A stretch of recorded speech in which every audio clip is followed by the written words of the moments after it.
کی تھی ان میں یہ مضمون تھا کہ اصل الاصول قرآن کریم ہے، اور اسی وجہ سے اللہ تعالی نے قرآن کریم کی حفاظت کا انتظام کیا ہے۔ اللہ نے انتظام کیا ہے اس کی حفاظت کا، اور وہ انتظام یہ کیا ہے کہ نزول قرآن کے ساتھ ہی قرآن کریم کے حفظ کرنے کا سلسلہ شروع کیا ہے۔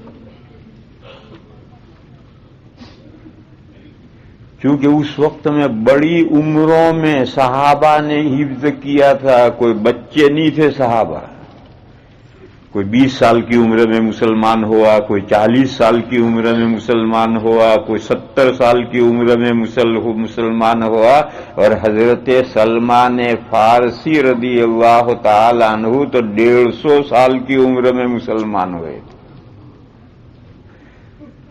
اسی طرح سے عورتیں جو مسلمان ہوئیں وہ بھی مختلف زمانوں میں مسلمان ہوئیں، اور سب نے اپنی اپنی حیثیت کے مطابق قرآن کریم کو حفظ کرنا، یاد کرنا شروع کیا۔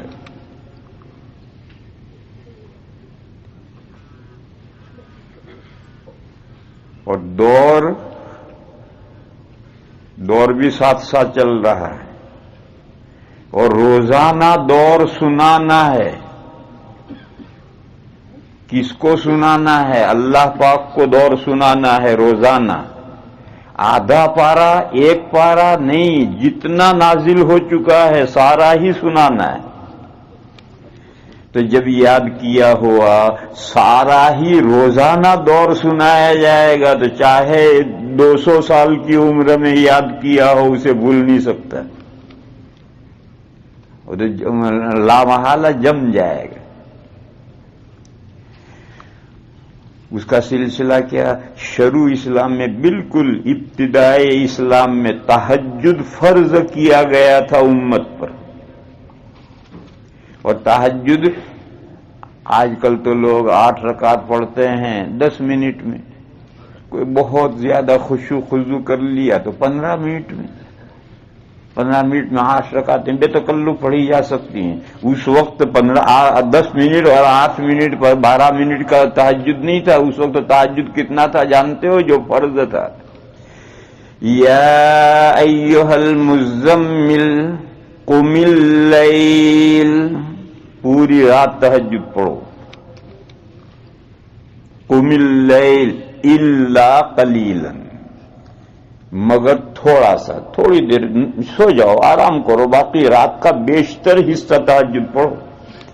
قم اللیل الا قلیلا نصفہ او انقص منہ قلیلا، آدھی رات یا آدھی رات میں سے تھوڑا کم کر دو، او زد علیہ، یا آدھی رات پر کچھ بڑھا دو، ورتل القرآن ترتیلا، اور قرآن کریم کو ٹھہر ٹھہر کر پڑھو، یعلمون تعلمون والا نہیں۔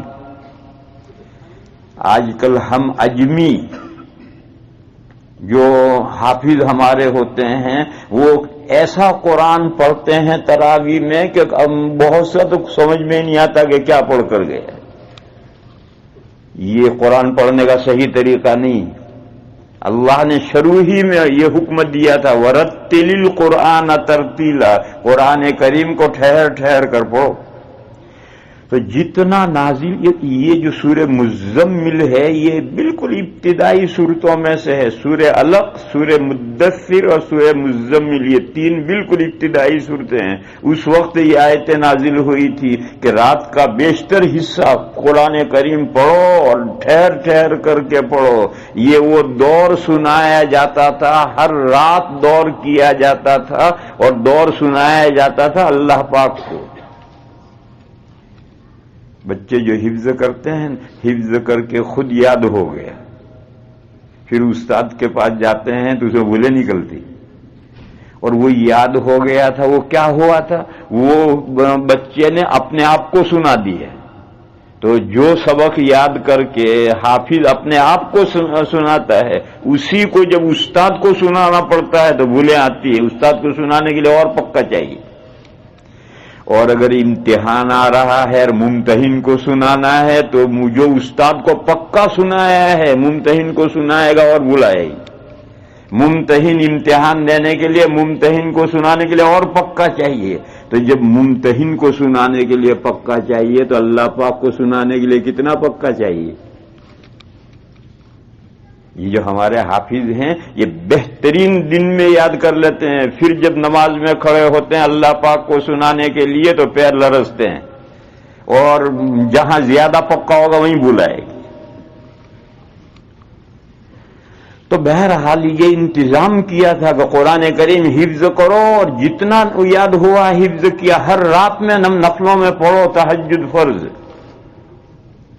پھر جب لوگ تہجد پڑھنے کے عادی ہو گئے اور تہجد پڑھنے کا فائدہ سمجھ میں آ گیا تو فرضیت ختم کر دی، تہجد چلتا رہا، آج بھی چل رہا۔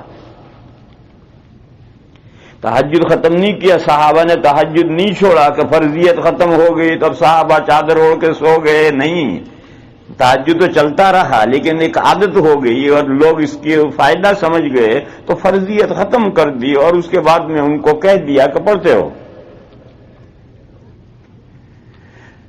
اور جب اصل الاصول محفوظ ہوگا، قرآن کریم محفوظ ہوگا تو دین ضائع نہیں ہو سکتا، اور قیامت کی صبح تک قرآن کریم اللہ نے جو انتظام کیا ہے اسی انتظام کے ماتحت قرآن محفوظ رہے گا، اور جب تک قرآن محفوظ ہے دین اسلام باقی ہے۔